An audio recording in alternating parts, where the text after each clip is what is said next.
Hi అండి. ఈరోజు మనము పట్టుపురుగులు ఎలా పెంచుతారో తెలుసుకుందాం.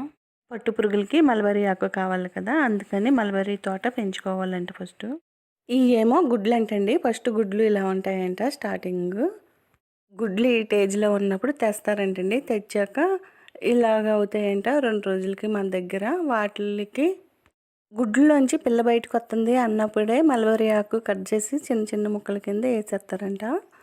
ఇది చూడండి, రెండో స్టేజ్. కొద్దిగా చిన్న చిన్న పెరిగినాయి పురుగులు, పొట్టు పురుగులు. అలా రోజు రోజుకి ఆకు తింటా పురుగులు పెరుగుతాయంటండి. ఏమీ లేదు, మన డ్యూటీ ఒక్కటే ఆకు కట్ చేసి వేస్తూ ఉంటాము.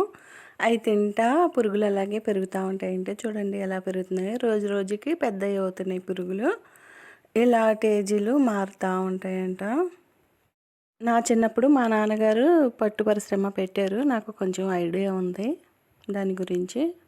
నేను ఒక ఎగ్జిబిషన్కి వెళ్ళాను. అక్కడ వీటి గురించి ఎక్స్ప్లెయిన్ చేస్తున్నారు. నేను వీడియో తీసుకున్నాను. చూడండి ఎంత బాగున్నాయో, చాలా తెల్లగా ఉన్నాయి కదా.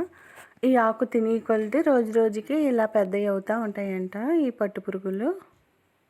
సరే, తెలియని వాళ్ళు కూడా చాలా మంది ఉంటారు కదా, వాళ్ళు చూస్తారనేసి వీడియో తీసుకున్నాను నేను. ఈ పురుగులు చూడండి ఎంత పెద్దవి అయినాయి. ఈ లాస్ట్ స్టేజ్ అంట.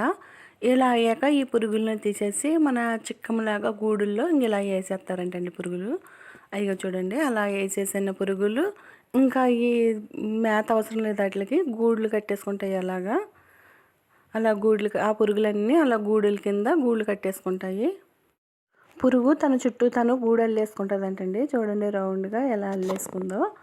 అలా అల్లేసుకున్నాక వైట్ ఉన్నప్పుడే పురుగుల్ని తీసేయాలంట. ఇలా ఉన్నప్పుడే పురుగుల్ని తీసేసుకుంటారంట. ఉడికి నీళ్ళు వేసేసి దారం తీస్తారంట. లేకపోతే ఇలాగ ఎల్లో కలర్లోకి వచ్చేస్తాయి అని చెప్తున్నారు వాళ్ళు. ఇలా వైట్ ఉన్నప్పుడే తీసుకోవాలి, లేకపోతే ఎల్లో కలర్ అంటే దారము అంత పని చేయదు అని చెప్తున్నారు. మనం దారం తీయకపోతే ఆ గుడ్డులోంచి అందులోంచి పురుగు బయటకు వచ్చేస్తుందండి. ఇలాగ సీతాకోక చిలక అయ్యి లాస్ట్ స్టేజ్లో సీతాకోక చిలక అయ్యి బయటకు వచ్చేస్తుందంట. అప్పుడు దారంకి ఓలు పెట్టేస్తుందంటండి. అందుకని దారం కట్ అయిపోతుంది. అది చూడండి పైన కనిపిస్తుంది కదా, అలా చేసుకుని వెళ్ళిపోతాయంట బయటికి సీతాకోక చిలకల్లాగా. అప్పుడు అది దారము పనికిరాదంట, వేస్ట్ అయిపోతుందంట. వేస్ట్ అవ్వటానికి ఏమీ లేదు, వాటితోటి దండలని, ఫ్లవర్ వాజ్లని ఇవన్నీ చేస్తారు అని వాళ్ళు చెప్తున్నారు. చూడండి చాలా బాగా చెప్తున్నారు దాని గురించి వివరంగా అంతా. నేను వీడియో తీస్తున్నానని ఆయన చాలా వివరంగా చెప్తున్నారు. ఇంకా దండలు చూశారు కదా, ఆ దండలు తయారు చేస్తారంట. ఒక పురుగు పెట్టిన ఉండ వచ్చేసి 200 మీటర్లు అవుతుందని చెప్తున్నారు. చూడండి దండలు ఎంత బాగున్నాయి కదా. అన్నీ పట్టు దండలు, అవి చాలా కాస్ట్లీ ఉంటాయి అనుకుంటా. వాళ్ళు అసలు ఇంచక్క డెకరేషన్ చేసి పెట్టడం చెప్పాలి. చిన్న చిన్న ఆటల్లో పెట్టారని ఎంత అందంగా చెప్తున్నారనేసి ప్రతి ఒక్కరికి వివరంగా ఎక్స్ప్లెయిన్ చేస్తున్నారు. చాలా బాగా అనిపించింది నాకు. చూడండి పురుగులు ఎలా ఉన్నాయో, లాస్ట్ స్టేజ్ పురుగులు అన్నమాట.